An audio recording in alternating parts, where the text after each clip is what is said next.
Most of the designs that AV8 create are somewhat polarizing. A lot of their watches, or most of their watches, are inspired by aircraft cockpit instruments, which already are very intricate and have tons of details. Shrink that down and put it on your wrist, it sometimes comes off as very busy. They also add a lot of screws and layers and details to their dials that make them look even more complicated than they actually are. You could be looking at a chronograph, but somehow it looks a little bit more complicated. There is, however, one line of watches from AV8 that don't look as complicated. They're a little bit simpler, and usually these are either mecha quartz or automatics. Today we have an automatic to show you guys. It's a WorldTime GMT that gets a pretty straightforward dial that isn't overly complicated, and in my opinion, very good looking. So let's flip the camera and take a look at one of AV8's latest watches, the AV8 Flyboy GMT WorldTime. A lot of AV8's designs are somewhat polarizing. They're a little bit complicated. There are quartz movements and you're getting extra screws and things like that on the dial that some people find very appealing, some people don't. I think it's sort of polarizing. I think you either love it or you hate it. However, their Flyboy line of watches, this line of watches where this watch comes from, is very universal. I think these are their most appealing line of watches, something that would appeal to more of the masses. And this is their latest release from the Flyboy collection. It is a GMT WorldTime that comes in at 40.9 millimeters. So it's also a very wearable watch. You're getting a complicated dial, but it is a WorldTimer. So it's not overly complicated for what it is. I think it's just basically right on the mark. You're getting an outer rotating bezel, which is almost like a chapter ring. It's very, very sloped, and that is controlled by the crown at the 10 o'clock position. So you have a small crown at the 10 o'clock position that rotates that inner rotating bezel. It is bi-directional.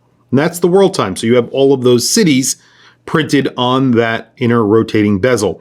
Now, I'm not sure if that's Lume. We will do a Lume shot at the end of the video. Then you have a very large crown here at the 3 o'clock.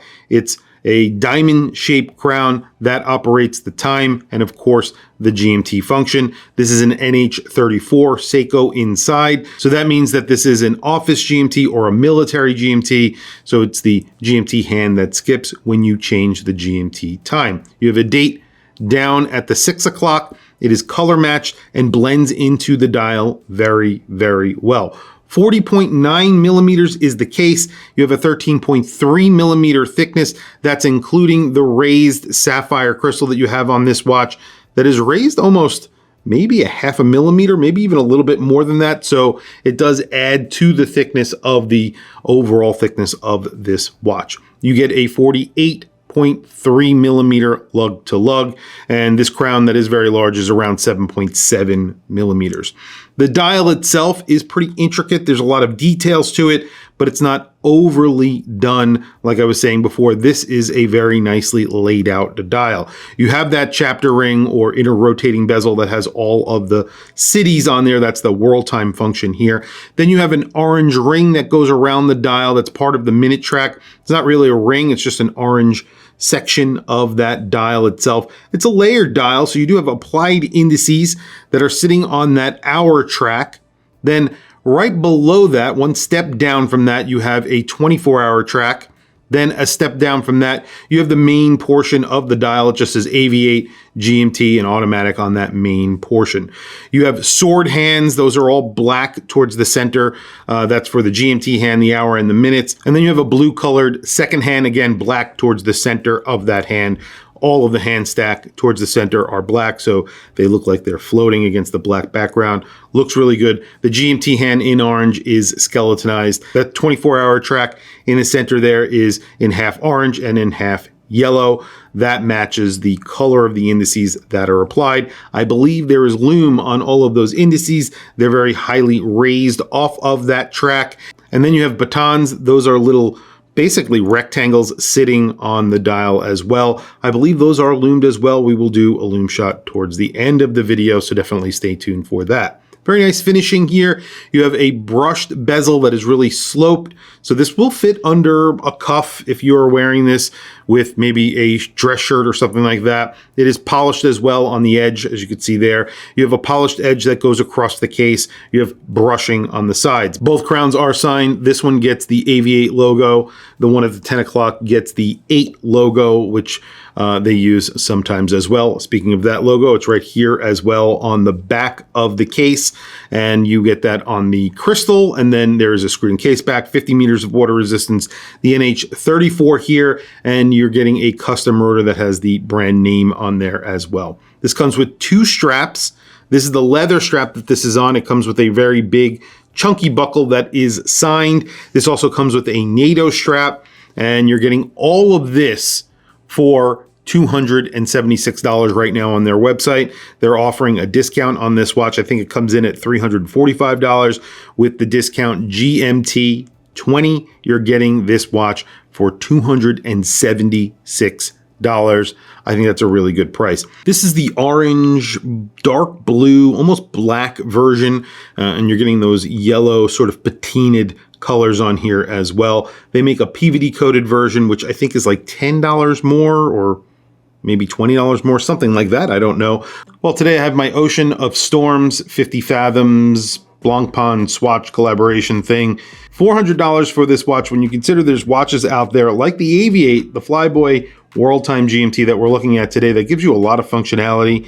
Comparing these two watches, it's pretty incredible that this watch costs $400, considering you're getting a plastic case, a plastic crystal, and a movement that is basically disposable. The Aviate looks like an incredible bargain, considering you can get an everyday watch that's very functional versus something like this that is not really an everyday watch. Well, there you go. It's a very good looking watch. Aviate make very interesting looking watches. Some of their complications, or the quartz watches that are added complications and added little technical points to them, they are a little bit confusing. They are visually confusing as well. I think these straightforward pilot's watches that they make in this Flyboy collection, again, I'll bring it up, but I think that the ones that they're making in that collection really do work well and look really good. This is a very good looking watch, and the price on this is actually incredible when you're considering what Seiko offer with this movement in a sapphire crystal in a pilot's watch form,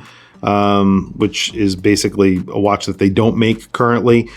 This would be a $800 watch if it was a Seiko, but $276 with the sapphire crystal. So that tells you a lot. Take a look. I think it looks great on my 7.5 inch wrist. This is a 40.9 millimeter watch, so it's a 41 millimeter pilot's watch that comes in at around 13.3 millimeters thick, which it's not actually all that thick on my wrist, but is on the thicker side. But you do have that sapphire crystal that adds to the thickness overall. I think it wears really well, looks really good. 48.3 millimeter lug to lug. I do want to mention that as well. Well, wow. The Lume is excellent on here. Not all of the cities are Lume, but most of them are, and there's little dots on that bezel that are lumed as well. Then you have all of the indices are lumed, even the little batons behind them. That 0 at the 12 o'clock is lumed. All of those are applied, so you have that filled with lume that is very liberally applied with lume, and then you have that logo at the 12 o'clock or right below the 12 o'clock or right below that 24 in that 24-hour track, which is also loomed. That is loomed. So the GMT hand is loomed, and both of the hour and minutes hands are loomed. The only thing that's not loomed is the second hand. I wish that was loomed. However, it does pass over that 24-hour track, which is completely loomed. So when you look at your watch, you can see it in the dark, that little dark area passing along that track. So you can see that your watch is actually working in the dark. Pretty good. I think this is a really cool watch. I think they did a good job with the lume. The overall look of this watch, the functionality, everything that you're getting here for $276, I think is excellent. You definitely have to use that code GMT20 to get that discount. And that's currently offered to anyone. It's not a special discount for me. I think it's a great looking watch, and it's one of the best looking Aviates that they currently offer. Tell me what you guys think about this watch down in the description below. I want to hear from you guys. Please also don't forget to like, subscribe, hit that bell icon. Super helpful for the channel, and I very much appreciate it. I'll put a link to this watch directly on their website down in the description below. Definitely check it out if you are interested. Anyway, guys, thank you for logging on. I'll catch you guys in the next video.